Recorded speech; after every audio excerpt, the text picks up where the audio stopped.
Hey guys, it's Julie with Hanging with the Hyatts here. I've got a blowhole that I'm going to put on our Polaris Ranger XP. I got it, this is the manufacturer. And I don't remember where I got it from. But you put it on there and it keeps the dust out of your belts. And the heat, help blow the heat out and the dust. So we'll see how it works. Yeah. Go. So I took this cover off and I put it down inside there. There's no wiring or nothing. All you do is unhook the brake lights and it plugs into that, and then you plug it in back into this, so you don't have to splice any wires or nothing. And I'm going to turn it on. You can hear it and see it.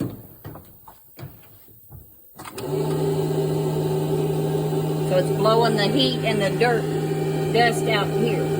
So it should help keep it cooler and cleaner. So, and I bought it from fueledutv.com. Thanks for watching, guys. See you on the trail.